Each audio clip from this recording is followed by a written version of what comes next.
Hello friends आज का ये जो वीडियो होने वाला है काफ़ी महत्वपूर्ण होने वाला है, क्योंकि आज इस वीडियो में हम लोग देखेंगे कि बिहार पुलिस के लिए ज्ञान बिंदु जीएस एकेडमी के द्वारा जो क्वेश्चन बैंक जारी किया गया है उसी को लेकर चलते हुए आज के वीडियो में हम लोग 7/8/2024 का जो पेपर हुआ था यानी पेपर 1 उसी को हम लोग कवर करेंगे। रिक्ति पदों आप सभी को पता होगा 21,391 पदों के लिए वैकेंसी आई हुई थी, उसी का पेपर हुआ था। तो उसी के क्वेश्चंस को हम लोग कर रहे थे और पिछले वीडियो में हम लोग यानी पार्ट 1 वीडियो में हम लोग 58 प्रश्न को कवर कर चुके थे। आपका ये वीडियो जो है पार्ट 2 होने वाला है, पार्ट 2 वीडियो आज का वीडियो होने वाला है। ठीक है, तो चलिए हम लोग स्टार्ट करते हैं। चलिए तो हम लोग जो है यहाँ तक के प्रश्नों को कवर कर लिए हैं। आज हम लोग 59 से कवर करेंगे। ठीक है, चलिए स्टार्ट करते हैं। सूची 1 और सूची 2 दिया गया है, यहाँ पर सुमेलित करना है। तो भाबर जो है आपका किसे कहते हैं, तो छिद्रपूर्ण भाग को कहते हैं। ठीक है, तराई जो है वो आपका हो जाएगा यहाँ पर घने जंगल और वन्य प्राणियों वाले क्षेत्र को कहते हैं। बांगर जो है आपका वो किसे कहते हैं, तो वो जो कहते हैं आपका पुराना जलोढ़ को कहते हैं। और खादर जो है युवा निक्षेप को कहते हैं। यानी राइट आंसर हो जाएगा ए ऑप्शन। 1 का 2, 2 का 3, 3 का 4 और सी का यानी 4 का 1 यानी ऑप्शन हो जाएगा ए। चलिए अगला देखेंगे, यहाँ पर इसका एक्सप्लेनेशन दिया गया है। भाबर मिट्टी हिमालय की तलहटी में स्थित चट्टानी और छिद्रपूर्ण मिट्टी की एक संकरी पट्टी है। यह पहाड़ों से नदियों तक लाए गए मलबे और तलछट के जमाव से बनी है। भाबर शिवालिक पर्वत श्रृंखला के नीचे का क्षेत्र है। भाबर में कंकड़, गाद और बालू मिलती है। भाबर क्षेत्र में खेती नहीं की जा सकती है। ठीक है, तराई मिट्टी किसे कहते हैं, तो तराई मिट्टी का निर्माण हिमालय से नदियों द्वारा लाए गए अवसाद या तलछटी पदार्थों के एकत्रीकरण एवं अवसादन से होता है। यह घने जंगल और वन प्राणियों वाले क्षेत्रों में है। ठीक है, तराई मिट्टी खेती के लिए उपयुक्त होती है और धान, गन्ना, तंबाकू और बाजरा जैसी फसलों की पैदावार बढ़ाती है। तराई मिट्टी में साल से ज़्यादातर समय में नमी रहती है और भूजल स्तर भी ज़्यादा रहता है। आइए हम लोग बांगर देखते हैं। तो बांगर पुरानी जलोढ़ मिट्टी को बांगर कहते हैं। तराई के दक्षिण में पुरानी जलोढ़ मिट्टी का क्षेत्र प्रारंभ होता है जिसे यहाँ जो है बांगर कहा जाता है। खादर नवीन जलोढ़ मिट्टी को कहते हैं। प्रत्येक साल बाढ़ द्वारा लाई गई बहाकर मिट्टियों को खादर मिट्टी कहते हैं। आइए हम लोग आगे के प्रश्न देखेंगे। 60 नंबर प्रश्न। ठीक है, यहाँ पर नदियाँ दिया गया है और सुमेलित करना है। ठीक है, तो आइए हम लोग सुमेलित करते हैं। यहाँ पर दिए गए हैं गोदावरी नदी की सहायक नदी कौन सी है, तो ये आपका हो जाएगी वैनगंगा हो जाएगी। ठीक है, गंगा की सहायक नदी कोसी हो जाएगी। यहाँ पर कृष्णा की सहायक नदी कोयना हो जाएगी और कावेरी की सहायक नदी यहाँ पर अमरावती हो जाएगी। यानी ऑप्शन हो जाएगा बी ऑप्शन आपका राइट जवाब हो जाएगा बी। चलिए नेक्स्ट देखेंगे, यहाँ से इसका व्याख्या दिया गया है। देखते हैं गोदावरी नदी के बारे में। यह प्रायद्वीपीय भारत की सबसे लंबी नदी है जिसकी कुल लंबाई जो है 1465 किलोमीटर है। ठीक है, ध्यान में रखिएगा।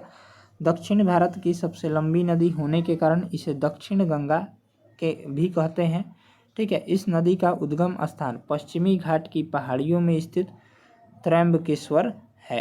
ठीक है, चलिए गोदावरी की कुछ सहायक नदियाँ दी गई है, जैसे प्राणहिता, पूर्णा, पेनगंगा, वैनगंगा, इंद्रावती, मंजीरा इत्यादि। अब गंगा के बारे में देखेंगे। तो गंगा जो है गंगा नदी भागीरथी और अलकनंदा नदियों का सम्मिलित रूप है जो देवप्रयाग के निकट मिलकर गंगा कहलाती है। गंगा नदी का मुख्य स्रोत उत्तराखंड में स्थित गंगोत्री हिमनद है, यानी गंगोत्री ग्लेशियर है। गंगा नदी की प्रमुख सहायक नदियाँ कौन सी है, तो रामगंगा है, गोमती है, घाघरा है, गंडक है, कोसी है, सोन है, यमुना है, महानंदा है। ठीक है, चलिए आगे देखेंगे। गंगा की सर्वाधिक लंबाई जो है आपका यूपी में है। फरक्का के बाद गंगा नदी दक्षिण पूर्व की ओर बहते हुए बांग्लादेश में प्रवेश करती है और पद्मा कहलाती है। गंगा और ब्रह्मपुत्र की संयुक्त धारा मेघना के नाम से जानी जाती है। गंगा ब्रह्मपुत्र का डेल्टा विश्व का सबसे बड़ा डेल्टा माना जाता है।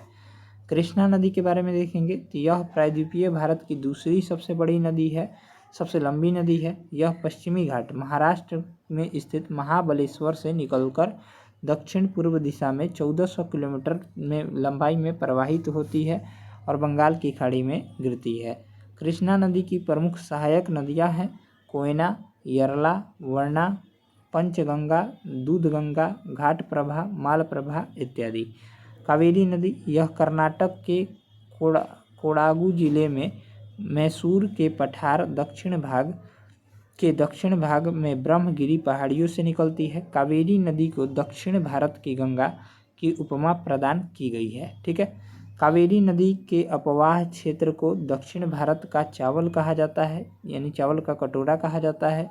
कावेरी नदी की प्रमुख सहायक नदियाँ हेमावती, लोकापावनी, अर्कवती, भवानी, अमरावती इत्यादि है। कावेरी नदी पर ही होंगेनकाल जलप्रपात स्थित है। ठीक है, ध्यान में रखिएगा।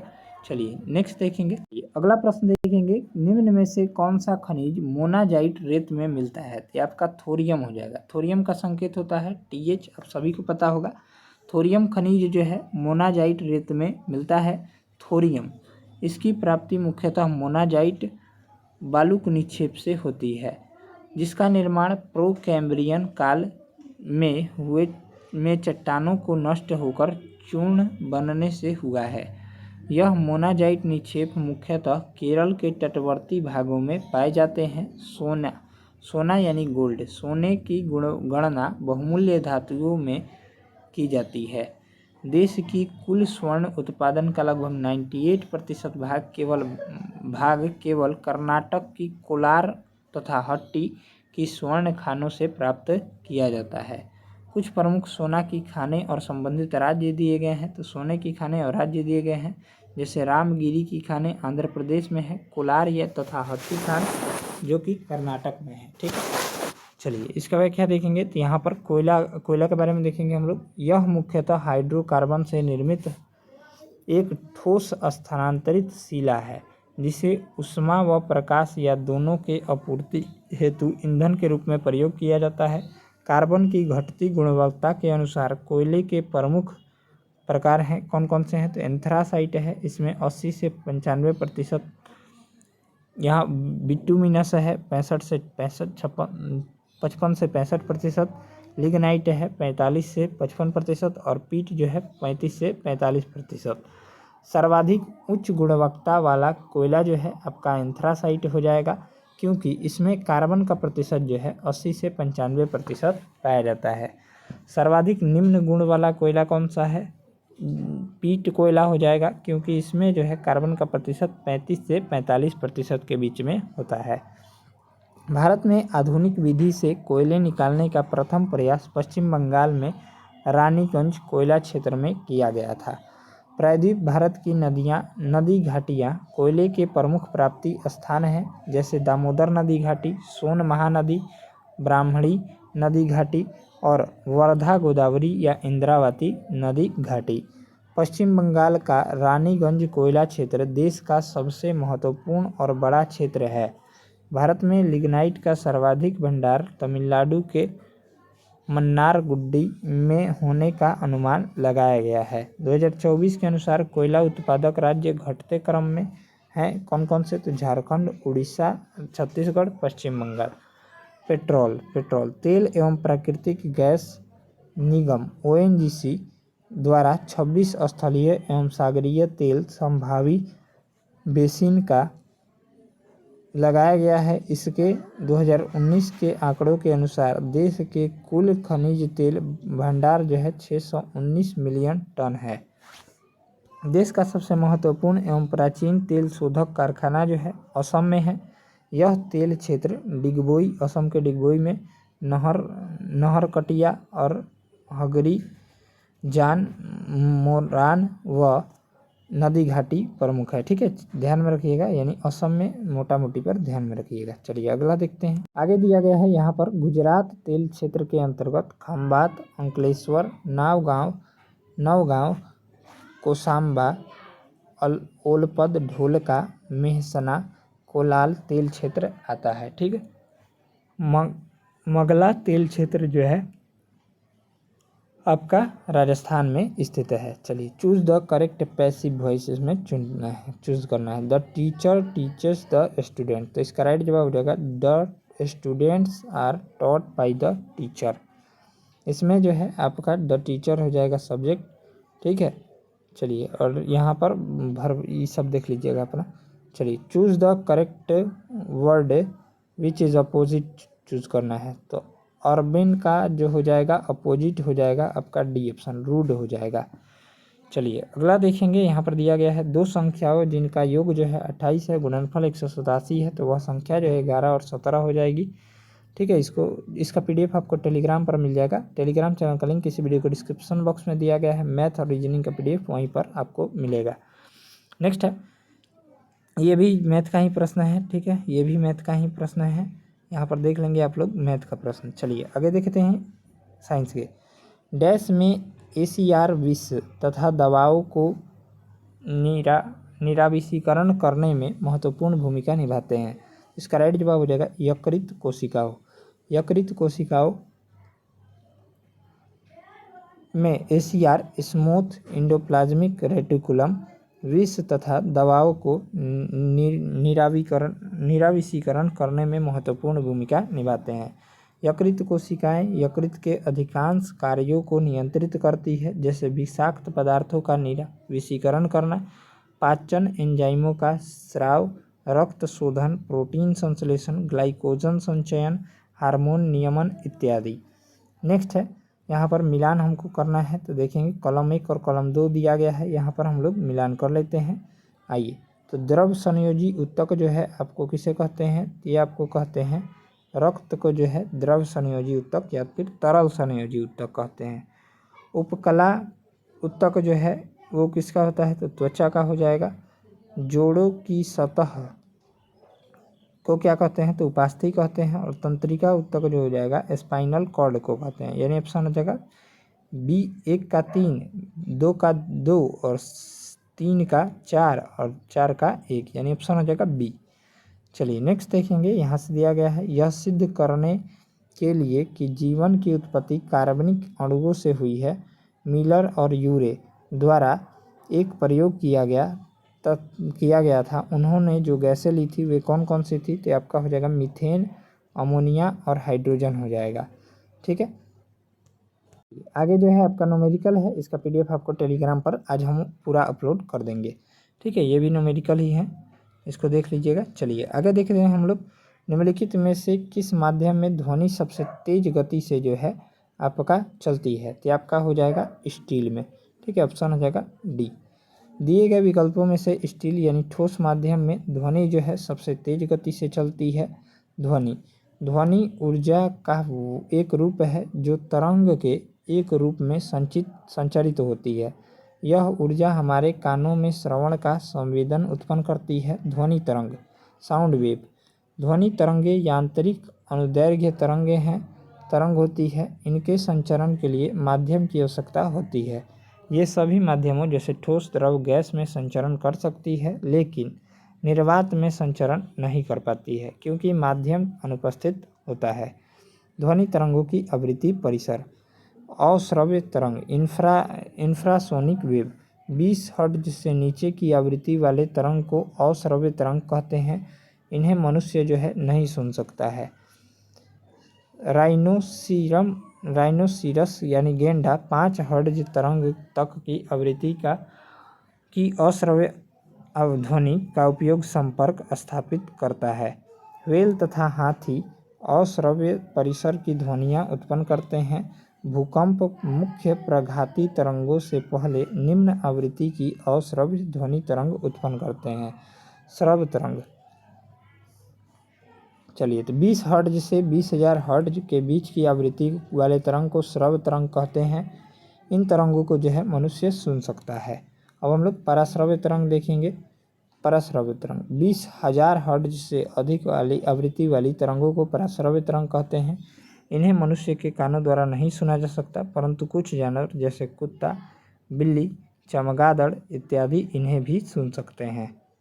आगे देखते हैं हम लोग। पराश्रव्य तरंगों का अनुप्रयोग दिया गया है, जैसे संकेत भेजने में, समुद्र की गहराई का पता लगाने में, कीमती कपड़ों, वायुयान तथा घड़ियों के पुर्जे को साफ करने में, कल कारखानों की चिमनियों से कालिख हटाने में, दूध के अंदर के हानिकारक जीवाणुओं को नष्ट करने में, गठिया रोग के उपचार एवं मस्तिष्क के ट्यूमर का पता लगाने में। ध्वनि की चाल देखेंगे अब हम लोग।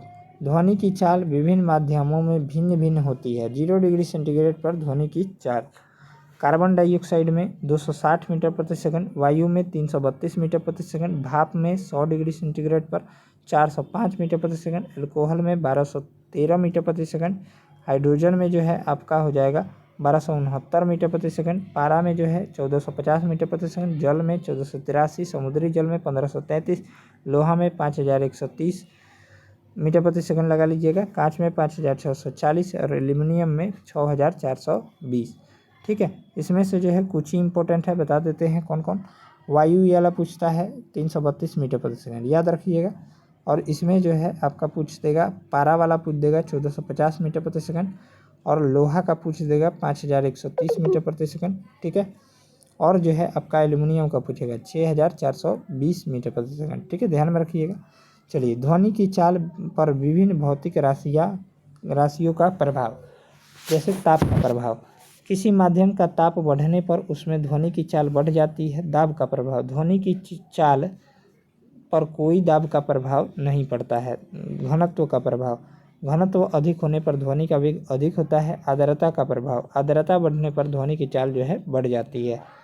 चलिए नेक्स्ट है, कौन सी नदी दक्षिण गंगा के नाम से भी जानी जाती है? तो अभी हमने कुछ देर पहले एक्सप्लेन किया था। तो दक्षिण गंगा के नाम से जो है गोदावरी नदी को जाना जाता है। गोदावरी नदी दक्षिण गंगा के नाम से जानी जाती है। यह नदी महाराष्ट्र के त्रयंबकेश्वर की पहाड़ी से निकलती है। यह नदी भारत की दूसरी एवं प्रायद्वीप भारत की सबसे लंबी नदी है। इस नदी की लंबाई जो है 1465 किलोमीटर है। गोदावरी नदी के डेल्टा में कोरिंगा मैंग्रोव वन है, जो देश का तीसरा सबसे बड़ा मैंग्रोव वन है। गोदावरी नदी के डेल्टा में कई तरह की मछलियाँ और क्रेस्टेशियंस पाए जाते हैं। तुंगभद्रा नदी, यह नदी दक्षिण भारत में बहने वाली एक पवित्र नदी है। यह कर्नाटक एवं आंध्र प्रदेश में बहती हुई आंध्र प्रदेश में कृष्णा नदी में मिल जाती है। चलिए आगे देखेंगे, रामायण में तुंगभद्रा नदी को पंपा के नाम से जाना जाता है। तुंगभद्रा नदी का जन्म तुंगा एवं भद्र नदियों से मिलने से हुआ है। चलिए नेक्स्ट देखेंगे, हम लोग मिलान करना है यहाँ पर देखेंगे। तो आइए हम लोग मिलान करते हैं। वन्य जीव अभयारण्य दिए गए हैं और राज्य दिए गए हैं। तो कोयना वन्य जीव अभयारण्य आपका महाराष्ट्र में हो जाएगा। और देखेंगे तो इतुरंगरम वन्य जीव अभयारण्य जो हो जाएगा तेलंगाना में हो जाएगा। सिरिस्का वन्य जीव अभयारण्य आपका हो जाएगा राजस्थान में। चंद्रप्रभा वन्य जीव अभयारण्य यूपी में हो जाएगा। यानी ऑप्शन हो जाएगा ए। 1 का सी, 2 का डी, 3 का ए और 4 का बी। चलिए आइए हम लोग आगे देखते हैं। यहाँ पर दिए गए हैं कुछ राष्ट्रीय उद्यान दिए गए हैं और राज्य दिए गए हैं। जैसे किबुल लामजाओ राष्ट्रीय उद्यान मणिपुर में है, इम्पोर्टेंट है। लाओ खोआ वन्य जीव अभयारण्य असम में है। ग्रेट इंडियन बस्टर्ड अभयारण्य महाराष्ट्र में है। सबरीमाल नेशनल पार्क केरल में है। जलदपाड़ा अभयारण्य पश्चिम बंगाल में है। वन विहार नेशनल पार्क मध्य प्रदेश में है। रेगिस्तान राष्ट्रीय उद्यान राजस्थान में है।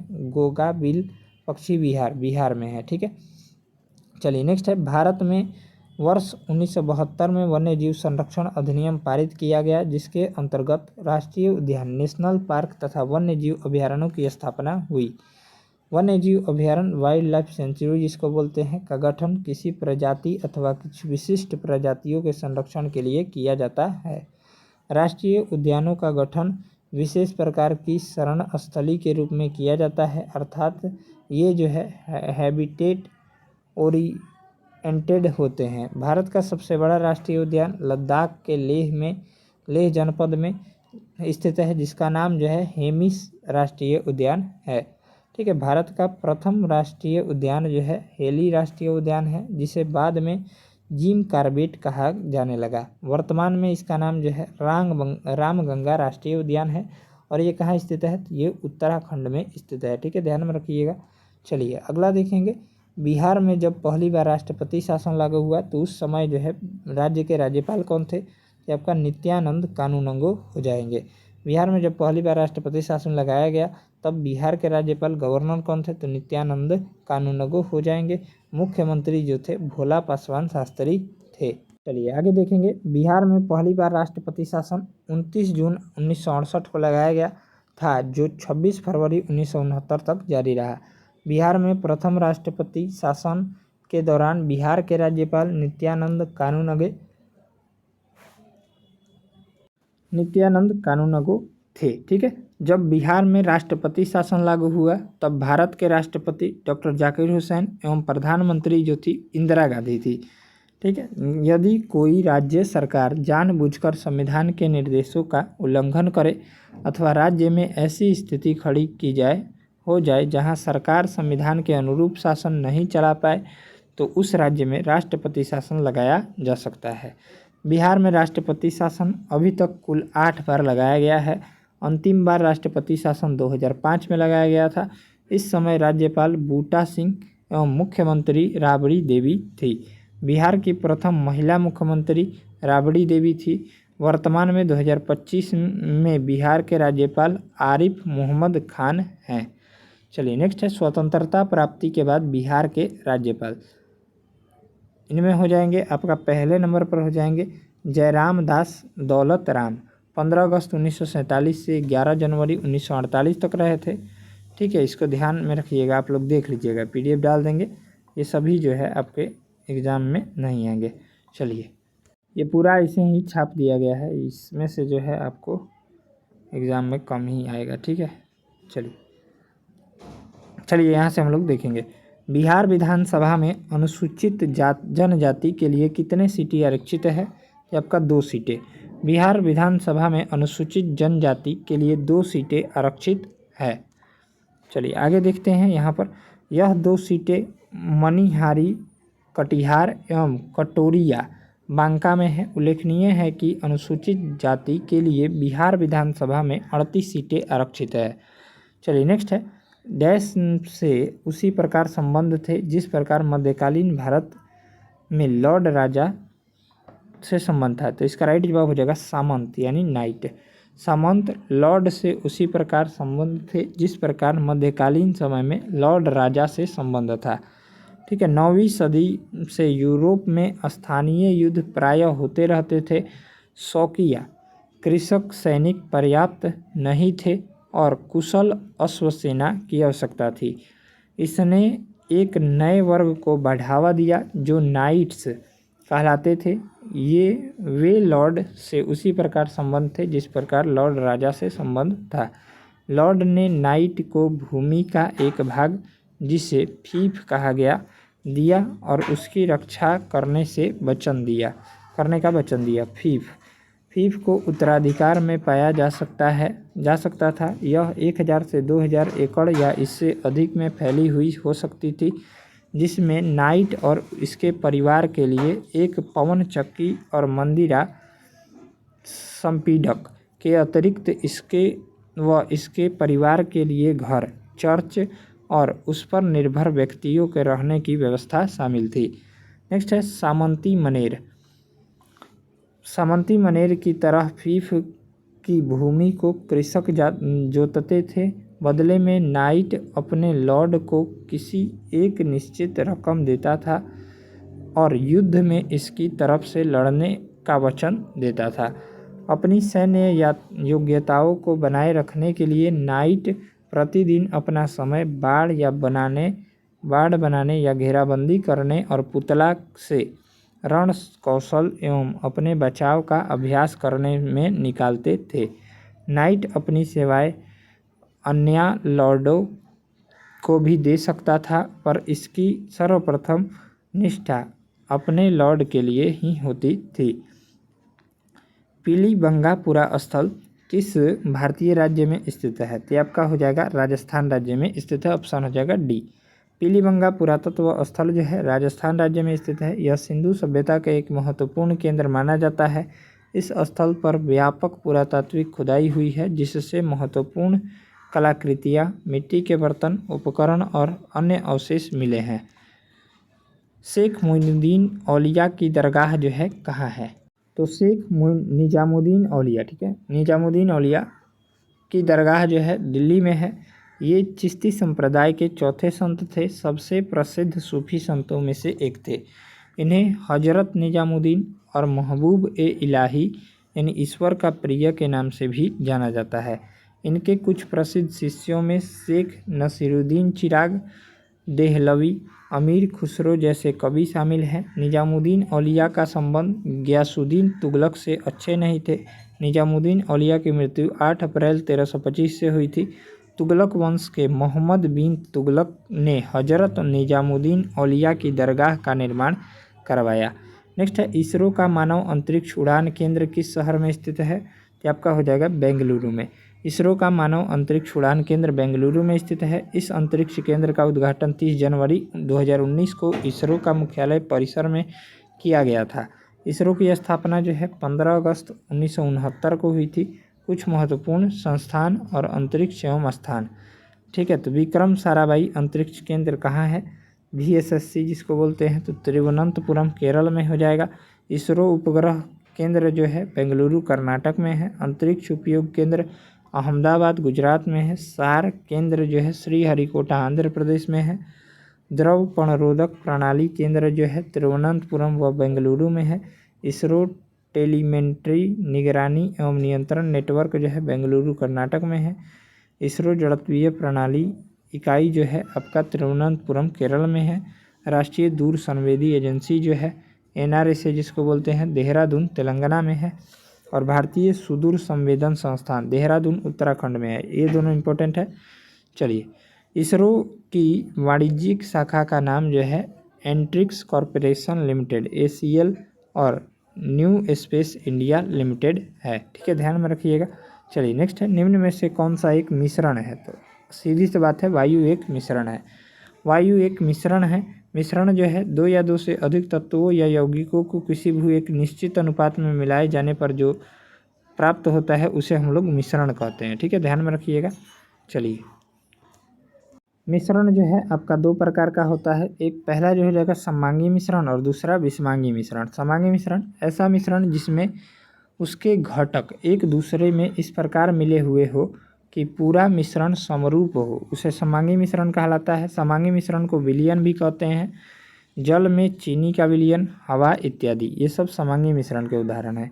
विषमांगी मिश्रण किसे कहते हैं? तो ऐसा मिश्रण जिसमें इसके घटक एक दूसरे में पूरी तरह मिले नहीं रहते, अर्थात जिस मिश्रण में पदार्थों के गुण एक समान न हो उसे विषमांगी मिश्रण कहते हैं।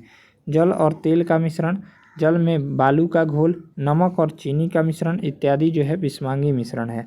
यौगिक, यह 2 या 2 से अधिक तत्वों के नियत अनुपात में रासायनिक तौर पर संयोजन यानी मिलने से बना होता है। जैसे पानी एक यौगिक है, कार्बन डाइऑक्साइड यौगिक है, अमोनिया जो है ये भी आपका यौगिक का ही उदाहरण है। मिश्रण और यौगिक में अंतर। मिश्रण तत्व या यौगिक केवल मिश्रण बनाने के लिए मिलते हैं किंतु नए यौगिक का निर्माण नहीं करते हैं। मिश्रण का संगठन परिवर्तनीय होता है। मिश्रण उसमें उपस्थित घटकों के गुणधर्म को दर्शाता है। घटकों को भौतिक विधियों द्वारा सुगमता से पृथक किया जा सकता है।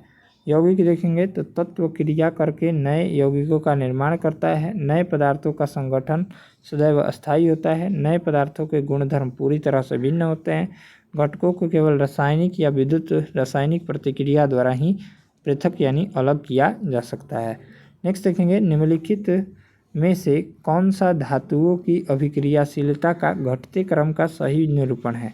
आपका हो जाएगा पोटेशियम, फिर एल्युमिनियम, फिर जिंक और फिर कॉपर। पोटेशियम, एल्युमिनियम, जिंक और कॉपर धातुओं की अभिक्रियाशीलता का सही घटते क्रम है। सक्रियता श्रेणी किसे कहते हैं? तो वह सूची जिसमें धातु की क्रियाशीलता को अवरोही क्रम में व्यवस्थित किया जाता है उसे हम लोग सक्रियता श्रेणी कहते हैं। सक्रियता श्रेणी धातुओं की सापेक्ष अभिक्रियाशीलता, पोटेशियम, सोडियम, फिर कैल्शियम, फिर मैग्नीशियम, फिर एल्युमिनियम हो जाएगा और सबसे कम जो है आपका हो जाएगा आयरन का, ठीक है।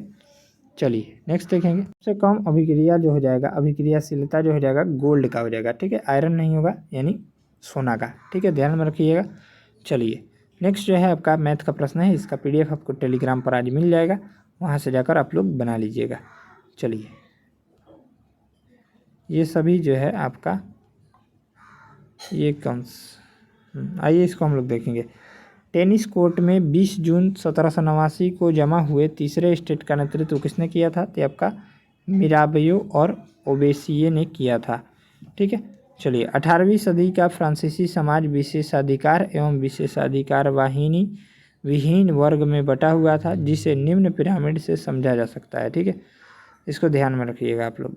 चलिए नेक्स्ट है, हेनरी कोर्ट के किस आविष्कार से शुद्ध और अच्छा लोहा बनाना जो है संभव हुआ? तो आपका हो जाएगा पुडलिंग प्रक्रिया। चलिए अब हम लोग इसका व्याख्या देखेंगे। तो ये आपका हो गया, हेनरी कोर्ट ने 1784 ईस्वी में कच्चा लोहे को गढ़ा लोहे में बदलने के लिए पुडलिंग प्रक्रिया का आविष्कार किया। पुडलिंग प्रक्रिया बड़े पैमाने पर गुणवत्ता युक्त लोहे का उत्पादन करने की पहली विधि थी। इस प्रक्रिया में ऑक्सीजन पदार्थों की उपस्थिति में कोयले से चलने वाली भट्टी में पिघले हुए कच्चे लोहे को हिलाया जाता है। परिचालित हवा ने लोहे से कार्बन हटा दिया जाता है, जिसके परिणाम स्वरूप गाढ़ा लोहा तैयार हुआ। चलिए नेक्स्ट है, रविंद्रनाथ टैगोर ने विभाजन के दिन को 16 अक्टूबर 1905 को किस दिवस के रूप में मनाने की घोषणा की? तो आपका हो जाएगा, ये हो जाएगा राखी दिवस। ठीक है, चलिए रविंद्रनाथ टैगोर ने आपका हो जाएगा राखी दिवस मनाने की घोषणा की। बंगाल विभाजन की घोषणा 20 जुलाई 1905 को की गई थी, याद रखिएगा, तथा यह जो है 16 अक्टूबर 1905 को लागू हुआ था। इस विभाजन का पहला सामूहिक विरोध का प्रदर्शन का आयोजन 7 अगस्त 1905 को कोलकाता के टाउन हॉल में किया गया। इस दिन को शोक दिवस एवं उपवास दिवस भी घोषित किया गया। चलिए नेक्स्ट है, किस वर्ष में बिहार को राज्य का दर्जा मिला और पटना राजधानी बनी? तो आपका हो जाएगा 1936 में। बिहार को राज्य का दर्जा 1936 में मिला और पटना राजधानी बनी थी। डॉक्टर सच्चिदानंद सिन्हा और महेश नारायण द्वारा पृथक बिहार के समर्थन में 1894 में पटना से बिहार टाइम्स या बिहारी समाचार पत्र निकलना प्रारंभ किया गया। दिल्ली दरबार में 12 दिसंबर 1911 को आयोजित शाही दरबार में बिहार और उड़ीसा के क्षेत्रों को मिलाकर बंगाल से पृथक कर एक नए प्रांत की अनुमति ब्रिटिश सरकार द्वारा की गई। इस घोषणा के अनुसार 22 मार्च 1912 को नए प्रांत बिहार का गठन हुआ, जिसमें उड़ीसा भी शामिल था। वर्ष 1936 में उड़ीसा को पृथक कर शेष क्षेत्र में को मिलाकर बिहार राज्य का गठन हुआ। 1 अप्रैल 1936 को सर जेम्स शिफ्टन को बिहार का पहला राज्यपाल नियुक्त किया गया। चलिए नेक्स्ट है, जल के अणु में बंध की प्रकृति है? तो आपका हो जाएगा हाइड्रोजन बंध। जल के अणु में हाइड्रोजन बंध की प्रकृति होती है। हाइड्रोजन बंध किसे कहते हैं? तो किसी अणु के हाइड्रोजन परमाणु और किसी विद्युत ऋणात्मक परमाणु फ्लोरीन, ऑक्सीजन और नाइट्रोजन के मध्य आकर्षण बल के कारण बने बंध को जो है हाइड्रोजन बंध कहते हैं। जब हाइड्रोजन बंध 2 या 2 से अधिक अणुओं के मध्य बनता है तो इसे अंतराणुक हाइड्रोजन बंध कहते हैं, जैसे H2O, हाइड्रोजन फ्लोराइड, अमोनिया, ये सब हो जाएगा। चलिए, जब हाइड्रोजन बंध एक ही अणु के परमाणुओं के बीच बनता है तो इसे अंतराणुक हाइड्रोजन बंध कहते हैं, जैसे प्रोटीन, DNA, RNA इत्यादि। हाइड्रोजन बंध एक कमजोर स्थिर विद्युत आकर्षण बल है जो सहसंयोजक बंधन से कमजोर होता है। सहसंयोजी आबंध, यह समान या असमान तत्वों के परमाणुओं के बीच इलेक्ट्रॉनों की साझेदारी के फलस्वरूप बनते हैं। जिन यौगिकों में यह उपबंध उपस्थित होते हैं उसे सहसंयोजक यौगिक कहते हैं। सहसंयोजक बंध बनाने वाले प्रत्येक परमाणु द्वारा इलेक्ट्रॉन की साझेदारी से अष्टक प्राप्त किया जाता है। ठीक है, उप सहसंयोजी बंध, जब परमाणुओं के मध्य साझी का इलेक्ट्रॉन युग्म केवल एक परमाणु के द्वारा प्राप्त होता है तो ऐसे उपबंध को उप सहसंयोजन बंध कहते हैं, जैसे ammonia chloride NH4Cl, ammonia bromide NH4Br और नाइट्रिक अम्ल जैसे HNO3। आयनिक आबंध, जब बंध का निर्माण जो है इलेक्ट्रॉन के स्थानांतरण के द्वारा होता है तो इसे आयनिक बंध कहते हैं, जैसे Na+ और Cl-। तो NaCl बन जाएगा। ठीक है। आयनिक बंध में आयन आपस में मजबूत विद्युत आकर्षण बल द्वारा जुड़े होते हैं, जिन्हें अलग करने के लिए अत्यधिक ऊष्मीय ऊर्जा की आवश्यकता होती है। अतः आयनिक बंध के क्वथनांक जो है एवं गलनांक जो होते हैं वो उच्च होते हैं। नेक्स्ट है C6H14 के लिए संरचनात्मक अवयवों की संख्या जो है आपका क्या हो जाएगी, तो 5 हो जाएगी। ठीक है। समावयवता किसे कहते हैं, तो वैसे यौगिक जिनके आणविक सूत्र एक ही होते हैं किंतु जिनके अणुओं की परमाणुओं की व्यवस्था जो है भिन्न भिन्न होती है तथा भौतिक एवं रासायनिक गुण भिन्न भिन्न होते हैं, उसे समावयवी कहते हैं, आइसोमर्स कहते हैं। और ऐसी घटना समावयवता कहलाती है। जैसे एग्जाम्पल दिया गया है इसका, नॉर्मल ब्यूटेन और आइसोब्यूटेन दोनों का आणविक सूत्र जो होता है C4H10 होता है। समावयवता का वर्गीकरण 2 प्रमुख वर्गों में किया जाता है। पहला संरचनात्मक समावयवता, दूसरा है त्रिविम समावयवता। संरचनात्मक समावयवता देखेंगे तो कार्बनिक यौगिकों की संरचना में अंतर होने के कारण संरचनात्मक समावयवता की घटना पाई जाती है।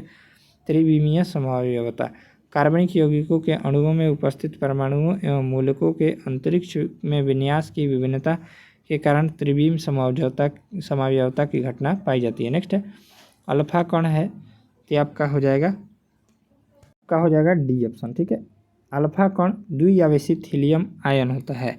अल्फा कण के गुण देखेंगे तो ये किरणें विद्युत क्षेत्र तथा चुंबकीय क्षेत्र में विक्षेपित हो जाती है, जिससे पता चलता है कि अल्फा कणें जो होती है वो धन आवेशित कणों से मिलकर बनी होती है।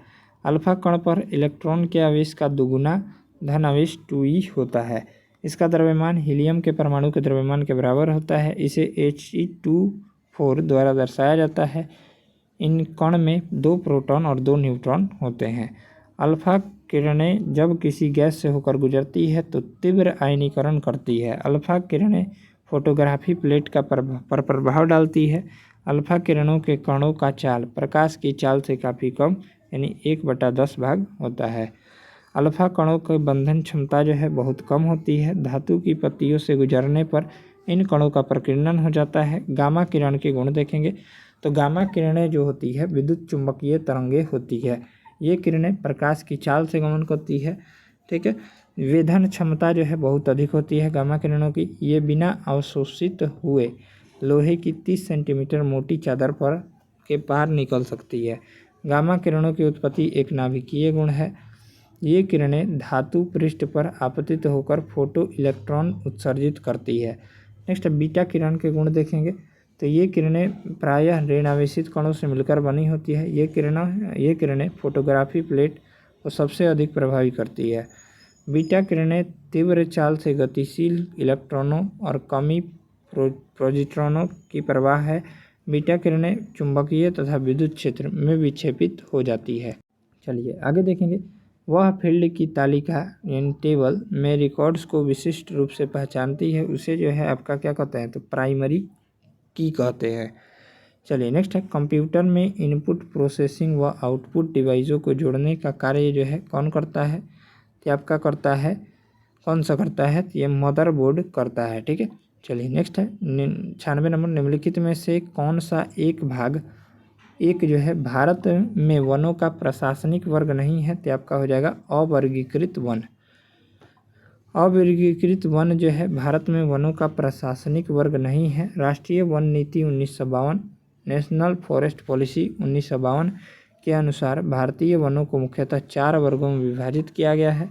पहला है संरक्षित वन, पारिस्थितिकी तंत्र बनाए रखने हेतु। दूसरा है राष्ट्रीय वन। ठीक है। तीसरा है ग्राम व राज्य वन और तीसरा है वृक्ष भूमि। ठीक है। चलिए नेक्स्ट है भारतीय नौसेना एवं भारतीय वायुसेना में अप्रैल 2024 में शामिल मिसाइल का नाम क्या है, तो आपका हो जाएगा रैमपेज नाम है। भारतीय नौसेना एवं भारतीय वायुसेना में अप्रैल 2024 में रैमपेज मिसाइल को शामिल किया गया है। रैमपेज एक लंबी दूरी की हवा से सतह पर मार करने वाली मिसाइल है, जिसे इजराइल एयरोस्पेस इंडस्ट्रीज और इजराइल मिलिट्री इंडस्ट्रीज सिस्टम द्वारा विकसित किया गया है। कामिकेज मानव रहित विमान है। इसे जो है आत्मघाती ड्रोन भी कहा जाता है। इसका निर्माण अमेरिका द्वारा किया गया है। हाल ही में अमेरिका ने यूक्रेन को इस ड्रोन को रूस के खिलाफ इस्तेमाल होते हुए दिया है। चलिए नेक्स्ट है द कॉन्स्पिरेसी टू आउट्स मी फ्रॉम द प्रेसिडेंसी नामक पुस्तक के लेखक जो हो जाएंगे गोटबाया राजपक्षे हो जाएंगे। ठीक है, ऑप्शन हो जाएगा डी। चलिए अन्य पुस्तक और उनके लेखक दिए गए हैं, जैसे बेसिक स्ट्रक्चर एंड रिपब्लिक के लेखक कौन हो जाएंगे, तो ये श्रीधरन पिल्लई हो जाएंगे। एक समंदर मेरे अंदर के लेखक कौन हो जाएंगे, तो डॉक्टर संजीव कुमार जोशी हो जाएंगे। Neeraj Chopra the man who made history, इसके लेखक जो हो जाएंगे नेरिस प्रीतम हो जाएंगे। नेक्स्ट है artificial intelligence and national security के लेखक कौन हो जाएंगे, तो अमित सिन्हा एवं विजय शिवराम खरे हो जाएंगे। मनोज वाजपेयी और कुछ पाने की जिद जो हो जाएंगे पीयूष पांडे की रचना है। नेक्स्ट है फ्रांस में सर्वोच्च नागरिक सम्मान से वर्ष 2024 में किसे सम्मानित किया गया, आपका शशि थरूर को किया गया। फ्रांस में सर्वोच्च नागरिक सम्मान 2024 से शशि थरूर को सम्मानित किया गया। प्रख्यात लेखक और राजनयिक से राजनेता बने शशि थरूर को फ्रांस में सर्वोच्च नागरिक सम्मान सेवेलियर डे लॉ लीजन डी ऑनर knight of the legion of honour से सम्मानित किया गया। थरूर जो है केरल के तिरुवनंतपुरम से कांग्रेस सांसद हैं। ठीक है, फ्रांस के सर्वोच्च नागरिक पुरस्कार grand cross of the legion of honour 2023 से प्रधानमंत्री नरेंद्र मोदी को सम्मानित किया गया था। प्रधानमंत्री नरेंद्र मोदी को भूटान की सर्वोच्च पुरस्कार ऑर्डर ऑफ ड्रुक ग्योल पे 2024 से भी सम्मानित किया गया है। नेक्स्ट है निम्नलिखित में से कौन सी मिसाइल एंटी टैंक मिसाइल है, तो आपका हो जाएगा नाग। ठीक, चलिए इस मिसाइल को दागो और भूल जाओ या लॉन्च के बाद लॉक हो जाओ भी कहा जाता है। इसका डिजाइन डीआरडीओ रक्षा अनुसंधान एवं विकास संगठन के द्वारा तैयार किया गया एवं इसका निर्माण जो है डायनोमिक्स लिमिटेड द्वारा किया गया। इस मिसाइल का विकास 1988 में एपीजे अब्दुल कलाम के नेतृत्व में किया गया था। निर्भय मिसाइल एक लंबी दूरी की सबसोनिक क्रूज मिसाइल है। इसे डीआरडीओ द्वारा विकसित किया गया है। T-19 तीसरी पीढ़ी की रूसी मुख्य युद्ध टैंक है। इसे भारत की सेना में शामिल किया गया। S-400 एक उन्नत वायु रक्षा प्रणाली है। S-400 सतह से हवा में मार करने वाली प्रणाली है जो बैलिस्टिक और क्रूज मिसाइलों, लड़ाकू विमानों, मानव रहित हवाई वाहनों को रोक सकती है। इसके कई श्रेणी है जिसकी मारक क्षमता अलग अलग दूरी तक है, जैसे S-400, S-300, S-200 इत्यादि। चलिए तो इस तरह से इस वीडियो में हम लोग यहाँ पर देख लिए और इस सभी प्रश्नों को कवर कर लिए 2 पार्ट में। ठीक है, मिलते हैं नेक्स्ट वीडियो में नेक्स्ट पेपर के साथ। तब तक के लिए जय हिंद जय भारत। ये जो है कुछ कीजिए या मत कीजिए, इसको जो है ज़रूर पढ़िएगा। ठीक है, क्योंकि यहाँ से 50 से 55 प्रश्न आपके एग्ज़ाम में देखने को मिलेंगे। चलिए धन्यवाद। इसका PDF आपको टेलीग्राम पर मिल जाएगा।